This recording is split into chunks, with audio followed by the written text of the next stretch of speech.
Sulit nga kayang mag-camping sa isa sa pinakasikat na campsite dito sa Pampanga? Dito lang yan sa Santillana Hillside Farm ng Arayat, Pampanga. Tara, samahan nyo kami. Mahigit 1 oras lang yung biyahe namin papunta dito. Pero kung manggagaling ka naman ng Manila, nasa 3 hours ang travel time. Hindi naman pangit yung daan papunta dito, kaya naman okay lang din kahit nakamotor or sedan. Pagdating pa lang namin ay bumungad sa amin ang ganda ng bundok ng Arayat. Ang Santillana Hillside Farm nga pala ay matatagpuan sa paanan ng bundok ng Arayat. Medyo umuulan-ulan na nga ng mga nakaraang araw, kaya naman nagdalawang isip din kami kung kailan namin itutuloy ang camping dito sa Santillana. Ilang beses pa nga kaming nagpa-reschedule dahil sa ulan. Buti na lang at mabait yung kausap namin sa Facebook page at pinayagan nila kaming mag-reschedule. Madami na ding nag-recommend sa amin na mag-camping dito. At syempre, na-miss na din namin mag-camping, kaya naman kahit medyo maulan, ay tumuloy pa din kami. Buti na lang at maganda ang panahon ng saktong araw ng camping namin. Medyo malayo pa nga ang mismong camping area nila mula doon sa reception. Pero okay lang din dahil sa paligid pa lang, sobrang natuwa na kami dahil napakaganda at payapa na ng lugar. Ito nga ang itsura ng camping area nila. May mga deck para pagtayuan ng mga tent. So kahit umulan, may iiwasang maipon ng tubig sa ilalim at hindi rin maputik. Dito yung mga deck na malalaki. Okay na okay to lalo na kung malaking tent ang dala nyo. Mismong tapat siya ng fish pond. Pero dahil may kasama kaming toddler na mahilig magtatakbo ay hindi namin dito piniling mag-set up. Para na rin mas safe. May kasama na ding 220 volt na saksakan bawat deck. Kaya naman okay lang kung wala kayong dalang power station. Make sure lang na may dala kayong extension para hindi hassle sa paggamit ng kuryente dahil nakadikit sa mismong deck yung saksakan.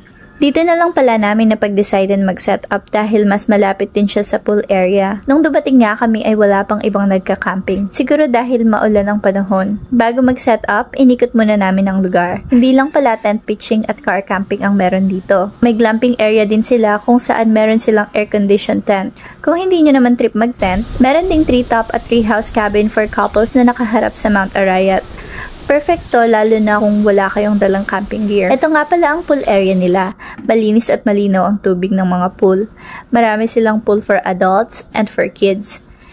Iba-iba din ang size at lalim kaya naman if ever madami kayong nakasabay mag-camping, hindi pa rin masyadong crowded. Perfect talaga for family or barkada manding. Maganda at malinis din pala ang CR nila dito compare sa ibang campsite. Iba't ibang activity nga rin pala ang ino-offer nila dito. Pwede kayong mag-rent ng ATV, mag-swimming o di kaya naman ay mag-fishing. Pagkatapos naming mag-ikot-ikot, nagsimula na rin mag-setup ng camp si Daddy. Excited nga kaming gamitin itong bagong tent na nabili namin last month. Mas malaki siya kaysa dun sa usual tent na gamit namin, kaya naman siguradong mas magiging komportable kami. At pwede na ding maglaro sa loob si Baby Jax kung sakaling umulan o kaya naman kapag sobrang init sa labas.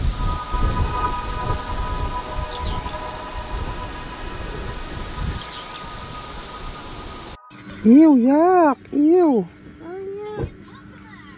Ew. Ew, yuck.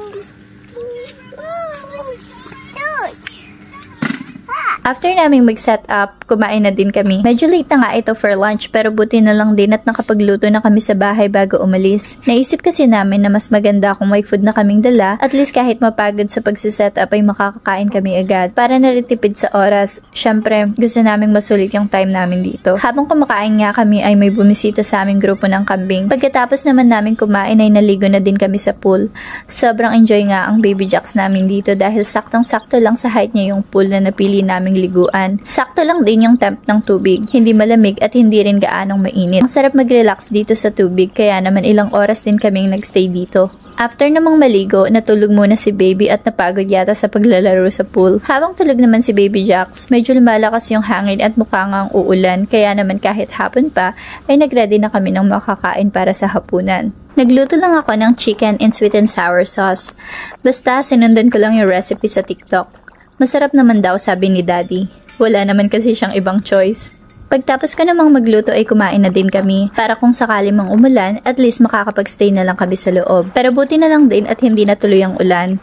Kung nagkataon, hay nako, mahirap ding maglinis ng camping gears pag naputikan dahil sa ulan. Kinaumagahan, ang sarap ng gising namin at nakapagpahinga talaga kami ng maayos. Ang sarap naman talagang gumising sa ganitong view. Sobrang therapeutic, di ba? Ayoko pa sanang kumilos at ang sarap lang sanang humilata. Pero syempre, check out na kami maya-maya kaya naman bumangon na din ako. Si Daddy naman, nag-ready na rin ng breakfast namin. Tinapay with corned beef at syempre mainit na kape.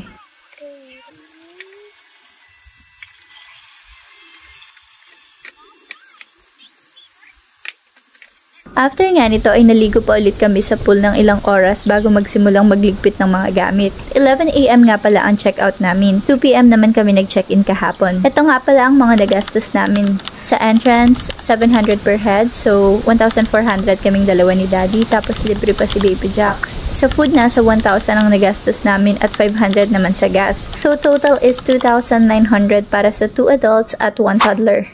Medyo bitin nga lang sa oras lalo na at kailangan mo pang mag-set up pagdating at mag-ayos naman ng gamit pag pauwi na. Pero para sa amin ay sulit pa rin siya lalo na't overnight stay naman kami. Kaya naman, siguradong babalik-balikan pa rin namin dito. Salamat sa panonood, hanggang sa susunod naming adventure!